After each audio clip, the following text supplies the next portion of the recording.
Oi pessoal, tudo bem com vocês? Espero que sim. Sejam bem-vindos à nossa segunda videoaula para as turmas de primeiros anos e o nosso tema de hoje é a origem da vida, que é o capítulo 2 do nosso livro e vocês podem encontrar na página 24. Neste capítulo, estudaremos sobre a origem do universo, a formação da Terra e a origem da vida na Terra. O universo. A cosmologia, que é uma palavra que vem do grego, que significa o estudo do cosmos, da ordem ou do mundo, é o ramo que estuda a origem, a estrutura e a evolução do universo a partir da aplicação de métodos científicos. Grande parte dos astrônomos acredita que o universo surgiu após uma grande explosão conhecida como Big Bang, que ocorreu aproximadamente há 15 bilhões de anos atrás. Segundo essa teoria, toda a matéria e energia existentes estavam condensadas em um único ponto inicial. Ocorreu então uma grande explosão, como mostra na imagem, que fez toda a matéria expandir violentamente para todos os lados. O universo e a Terra. A nossa galáxia é a chamada Via Láctea. Segundo os gregos, significa caminho de leite, como vocês podem observar na imagem abaixo. É nela que estão situados o Sistema Solar e o planeta Terra. O Sistema Solar é constituído atualmente por 8 planetas. São eles: Mercúrio, Vênus, Terra, Marte, Júpiter, Saturno, Urano e Netuno. Sobre os planetas. Para que um corpo celeste seja considerado um planeta, ele tem que apresentar 3 características. Primeira, ter órbita definida ao redor do Sol. Então, ele tem que estar orbitando ao redor do Sol. Segunda, ter massa definida para que a sua gravidade o molde de forma aproximadamente esférica. Então, ele tem que ter aproximadamente o formato esférico. E 3, conseguir limpar sozinho a vizinhança ao redor de sua órbita pela ação da gravidade. Nós podemos classificar os planetas em rochosos e gasosos. De acordo com a sua constituição, o planeta Terra é classificado como rochoso ou telúrico. Isso significa que ela e todos os outros planetas também rochosos têm a superfície rígida formada de rocha e solo. Os planetas rochosos são Mercúrio, Vênus, Terra e Marte. Já os planetas gasosos são os maiores do Sistema Solar e são formados por gases, como o nome já diz. Os planetas gasosos são Júpiter, Saturno, Urano e Netuno. Agora vamos falar sobre os planetas anões. Atualmente, fora Plutão, nós reconhecemos em nosso Sistema Solar mais 4 planetas anões, que são esses representados na imagem abaixo. Geralmente, eles têm massa muito pequena, de forma que não são os astros dominantes em sua órbita, e às vezes possuem luas que têm tamanhos muito parecidos com o do próprio planeta anão que orbita. Nesses primeiros slides, estudamos um pouco sobre o universo. Agora vamos falar sobre a formação da Terra. Terra primitiva. Após a grande explosão conhecida como Big Bang, com o passar do tempo, novos eventos foram acontecendo, como, por exemplo, a formação do Sistema Solar. O Sol tem aproximadamente 5 bilhões de anos apenas. Depois, há 4,5 bilhões de anos aproximadamente, a formação da Terra. E há pelo menos 3,5 bilhões de anos se formou os primeiros seres vivos. Entendam que essa Terra primitiva, a Terra lá no começo dela, era bem diferente do que nós temos hoje. Como era essa Terra primitiva? Existiam muitas erupções vulcânicas, então constantemente os vulcões entravam em erupção e a superfície era repleta de magma.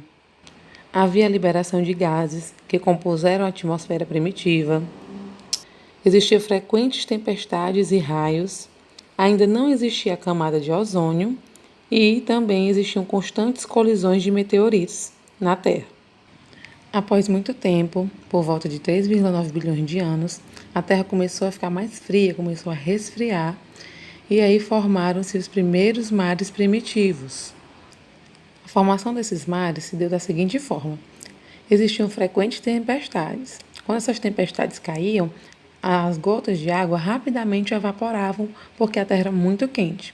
Quando elas evaporavam, começavam a formar nuvens e começava a chover novamente. Com o passar do tempo e a continuação desse ciclo, a Terra começou a resfriar e começou a se formar esses primeiros mares. Formou-se também as primeiras moléculas orgânicas e a vida surgiu por volta de 3,5 bilhões de anos. Agora vamos falar da origem da vida, as teorias, as hipóteses sobre o surgimento da vida na Terra. A discussão de como surgiu a vida na Terra vem desde a antiguidade. E aí, por esse motivo, várias hipóteses foram feitas tentando explicar como esse fato ocorreu realmente. Algumas dessas hipóteses são a criacionista ou fixista e a panspermia. Na hipótese criacionista, acredita-se que o surgimento da vida é um ato divino, que Deus é que criou a vida na Terra. E que esses seres não mudaram ao longo do tempo, que é o chamado de fixismo. Também nessa hipótese, acredita que a Terra surgiu há apenas alguns poucos milhões de anos. Já na panspermia, acredita-se que a vida originou-se em outras regiões do universo, e não na Terra. E que esporos ou até mesmo bactérias alienígenas, de outros planetas vieram transportadas aqui para a Terra através de meteoritos. Então, como eu falei para vocês anteriormente, a Terra era atingida por muitos meteoritos, pois não existia ainda a camada de ozônio. E essa hipótese acredita que através desses meteoritos, outros seres vivos, como bactérias alienígenas, teriam vindo de outros planetas até o nosso planeta e teriam se desenvolvido aqui. Agora vamos conhecer as teorias da abiogênese e da biogênese. A teoria da abiogênese ou geração espontânea. Como o nome já diz, os estudiosos, os filósofos e cientistas que acreditavam nessa teoria diziam que os seres vivos poderiam se originar e se originavam espontaneamente. Então, do nada, eles se originavam através da matéria bruta ou inanimada. Aristóteles, que era um filósofo grego, concordando com essa teoria, afirmava que rãs, cobras e crocodilos eram geradas pelo lodo dos pântanos. Foi criada até uma espécie de receita que comprovava que era possível produzir seres vivos. Eles fizeram o quê? Pegavam camisas suadas, sujas, bem suadas, colocavam junto dessas camisas num canto de um quarto, da parede, num canto bem escuro, ou até mesmo numa caixa, colocavam grãos de trigo em um local bem protegido por 21 dias. Logo após esses 21 dias, eles achavam que esse material tinha se transformado em ratos, como vocês podem observar na imagem aí ao lado. Hoje nós sabemos que isso não é verdade, mas naquela época acreditou-se que a biogênese era, sim, a comprovação de como os seres vivos se originavam. Porém, nem todos os cientistas, estudiosos e filósofos da época acreditavam na teoria da geração espontânea. Eles defendiam a teoria da biogênese, que diz que todo ser vivo só pode se originar de outro ser vivo já existente. Então, de acordo com a biogênese, um ser vivo só pode nascer, só pode se originar através de outro ser vivo. E aí iniciou-se essa disputa para saber qual das duas teorias estava correta, se da abiogênese ou da biogênese. Foi aí que o médico italiano Francisco Redi, que questionava a teoria da geração espontânea, realizou um experimento para comprovar que os seres vivos só podem se originar através de outros seres vivos, comprovando assim a teoria da biogênese.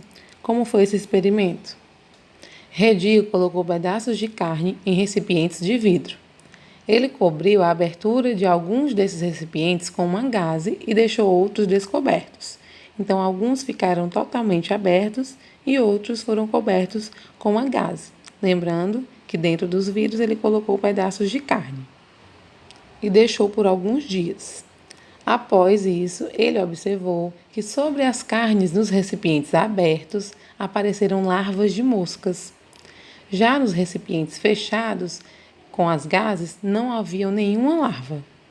Lembrando que antes desse experimento usando gases, ele utilizou os mesmos recipientes, mas fechados com uma tampa. Mas, como a ausência de ar no interior do frasco poderia ser considerado um fator limitante para a vida, para que acontecesse a vida, ele refez o experimento utilizando as gases. Então, através desse experimento, ele conseguiu comprovar sua hipótese. A sua hipótese era que os vermes, né, as larvas, surgiam de ovos colocados por moscas que eram atraídas pela carne em decomposição. A sua conclusão foi: a geração espontânea de larvas a partir da carne não ocorre. Não foi a própria carne que fez com que aquelas larvas surgissem. As moscas são provavelmente a fonte das larvas. Então, as moscas que vinham se alimentar daquela carne depositavam suas larvas aí, e daí então é que a gente conseguia observar essas larvas. Mesmo após essa experiência e a comprovação dos resultados, outros estudiosos continuavam defendendo ainda a abiogênese. Eles acreditavam que a teoria da biogênese comprovada por Redi só se aplicava para seres maiores, como por exemplo os seres humanos, mas que o surgimento de micro-organismos era sim feito através da geração espontânea. Por isso, Needham, que defendia a teoria da geração espontânea válida para micro-organismos, realizou vários experimentos. Nesses experimentos, ele submetia à fervura frascos contendo substâncias nutritivas, um caldo bem nutritivo. Então, ele pegava esse caldo e submetia à fervura. Essa fervura foi feita visando destruir os micro-organismos que pudessem estar presentes no líquido, no ar e no frasco. Depois de ferver, ele vedou esses recipientes com uma rolha, de modo que os micro-organismos que estivessem fora do frasco não pudessem entrar. Deixou descansando por alguns dias e, no entanto, apareceram micro-organismos sim dentro do caldo da carne, né, desse caldo nutritivo, como vocês veem na imagem. Foi por isso que ele concluiu que o surgimento desses micro-organismos era sim decorrente da geração espontânea. Outros defensores da biogênese não aceitavam os resultados de Needham. Então, em 1670, Spallanzani repetiu os experimentos de Needham, mas fazendo algumas alterações, e ele obteve resultados diferentes. Spallanzani afirmava que o Needham não havia fervido aquele caldo nutritivo por tempo suficiente. Então, Spallanzani fez a mesma experiência utilizando essa solução nutritiva, ferveu um pouco mais do que o anterior havia fervido e, no fim, fechou o bico desse recipiente queimando com um maçarico, empatando de que qualquer micro-organismo entrasse lá dentro. Passado alguns dias, em repouso, esse caldo nutritivo, observou-se que não houve o surgimento de micro-organismos. Porém, contestando também esse experimento, Needham disse que Spallanzani havia aquecido demais essa mistura e que havia destruído a chamada força vital, que é o que eles achavam que faziam com que surgisse a vida. Segundo ele, essa força vital é o que era responsável, por dar condições para que as moléculas gerassem a vida. Spallanzani ainda passou alguns anos tentando provar a inexistência dessa tal chamada força vital. Mesmo sem uma conclusão definitiva, o embate entre esses dois cientistas ofereceu importantes contribuições para a ciência. No século XIX, após diversas discussões científicas e experimentos, já não se acreditava que os seres vivos surgiam da matéria inanimada, mas sim de outros seres vivos. Porém, no caso dos micro-organismos, ainda se achava que eles se originavam através da geração espontânea. Após muito tempo, o químico francês Louis Pasteur realizou alguns experimentos que contribuíram para eliminar de vez as divergências entre as teorias e comprovar que a teoria da biogênese era correta até mesmo para micro-organismos. Então, ele conseguiu provar definitivamente que todos os seres vivos, até mesmo os micro-organismos, se originam através de outros seres semelhantes. Como ele fez esse experimento? Ele colocou líquidos nutritivos, como a gente viu anteriormente, em frascos de vidro. Só que ele entortou a parte de cima, que a gente chama de cânula, que é o pescoço desse balão, e em seguida ferveu esses líquidos de maneira suficiente para que o ar e o líquido fossem esterilizados. Então não havia mais micro-organismos ali. Após a fervura, ele deixou o balão resfriar. E aí, após alguns dias, ele observou que não houve o desenvolvimento de micro-organismos dentro desses frascos, mesmo estando em contato com o ar. Vocês podem observar que em nenhum momento ele fechou esse frasco. Isso só foi possível pois a forma como a cânula, como esse pescoço, foi entortada, permitia a passagem de ar para dentro do frasco, mas impedia a entrada dos micro-organismos. Esses micro-organismos eram barrados pelas paredes da cânula. A fim de comprovar de uma vez por todas a teoria da biogênese, ele refez o seu experimento, mas dessa vez ele quebrou a cânula, esse pescoço que ele havia dobrado anteriormente, de um dos frascos. Após alguns dias, ele observou que o líquido que estava dentro desse frasco estava contaminado pelos micro-organismos. Isso ocorreu porque a barreira que estava sendo imposta pela cânula foi retirada, e aí permitiu que os micro-organismos que estão no ar entrassem em contato com o líquido e conseguissem se desenvolver e se multiplicar. Depois da consolidação e da confirmação da teoria da biogênese, surgiu-se outra importante questão. Eles começaram a se perguntar como surgiu a vida na Terra. Se um ser vivo só se origina a partir de outro ser vivo, como é que surgiu então o primeiro ser vivo do planeta? Nós já vimos lá no início da nossa aula que existem a hipótese criacionista e a hipótese da panspermia. Porém, por volta da década de 1920, o bioquímico Oparin e o biólogo Haldane propuseram a teoria da evolução química, que dizia que os seres vivos surgiram por associação de moléculas inorgânicas, onde essas moléculas inorgânicas começaram a se juntar até que, com o passar de muito tempo, elas formaram moléculas orgânicas. Essas moléculas orgânicas, que são chamadas de coacervados, que a gente pode chamar de pré-ser vivos, que foi o que, depois de muitos anos, muito tempo, é o que deu origem aos primeiros seres vivos. Então, em 1950, o bioquímico Miller fez um experimento mostrando como eram as condições, ele simulou como eram as condições existentes na Terra primitiva para testar a hipótese de Oparin e Haldane. Então, nesse experimento, ele fez uma solução química que foi aquecida e ela liberou, após o seu aquecimento, vapor de água e gases como amônia, metano e hidrogênio, bem próximos do que existia na Terra primitiva. Esses gases produzidos receberam descargas elétricas. Um condensador foi utilizado para resfriar esses gases, que passaram para o estado físico líquido. Então, eles passaram para o estado líquido e precipitaram em forma de gotas, como vocês podem observar aí na imagem.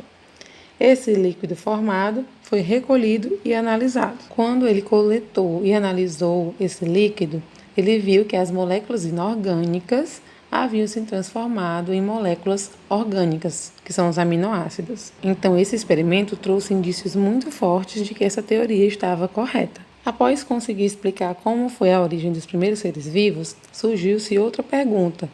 Esses primeiros seres vivos eram autótrofos, eram capazes de produzir seu próprio alimento, ou eles eram heterótrofos, não eram capazes de produzir seu próprio alimento? Para responder essa pergunta, existem duas hipóteses, a hipótese heterotrófica e a hipótese autotrófica. Na hipótese heterotrófica, disse que os primeiros seres vivos eram muito simples, eram heterotróficos, então os primeiros seres vivos não conseguiam produzir seu próprio alimento, que eles viviam nos lagos e mares rasos e faziam fermentação. Lembrando que ainda não existia o oxigênio. Então, como você pode observar na imagem abaixo, os primeiros seres vivos, de acordo com essa hipótese, faziam fermentação. E aí, conforme o tempo foi passando, a quantidade de micro-organismos heterotróficos que faziam fermentação foi aumentando.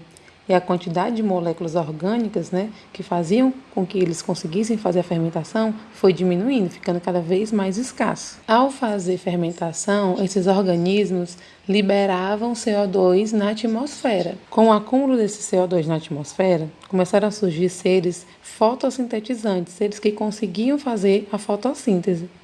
E ao fazer fotossíntese, os seres liberam oxigênio.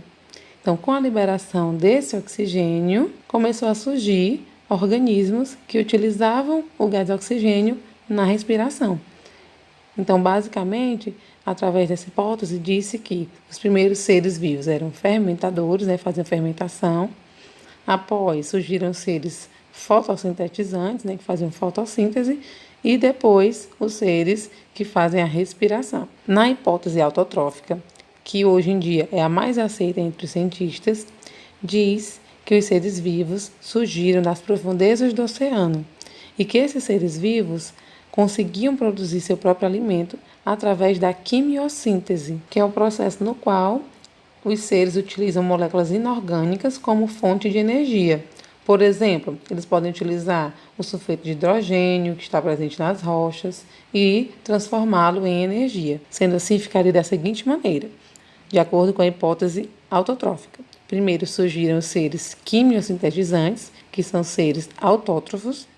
Após, surgiram os seres fermentadores. Após isso, os seres que realizam fotossíntese. E, por fim, os seres que realizam a respiração. Para encerrarmos, vamos ver o surgimento dos seres eucariontes. Acredita-se, de acordo com a evolução das células, que as primeiras células eram células procariontes, ou seja, aquelas células que não possuem nem núcleo, nem estruturas membranosas em seu interior, que são similares às células das bactérias, e que só após é que teriam surgido as células eucariontes. Uma das hipóteses para o surgimento da célula eucarionte é a hipótese da endossimbiose. Como vocês podem observar na imagem, segundo essa teoria, a formação da mitocôndria, que é uma organela responsável pela respiração da célula, ocorreu quando uma célula procarionte, que metabolizava oxigênio, foi capturada por uma célula eucariótica.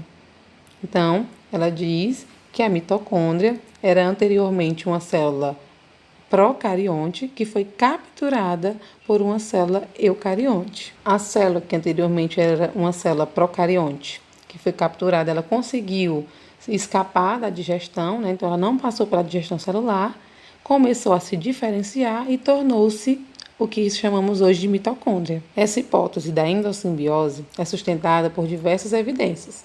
Algumas delas são que as mitocôndrias e os cloroplastos que estão dentro da célula eucarionte possuem seu próprio material genético. Essas duas organelas também possuem duas ou mais membranas, sendo que a mais interna é similar às dos procariontes. E por fim é que existe uma grande semelhança entre o material genético e os ribossomos dessas organelas com algumas bactérias. Esse foi o nosso vídeo de hoje. Espero que vocês tenham gostado, tenham entendido. Caso permaneça alguma dúvida, podem falar comigo através do WhatsApp e também no nosso encontro através do Google Meet. Fiquem com Deus e até o nosso próximo vídeo.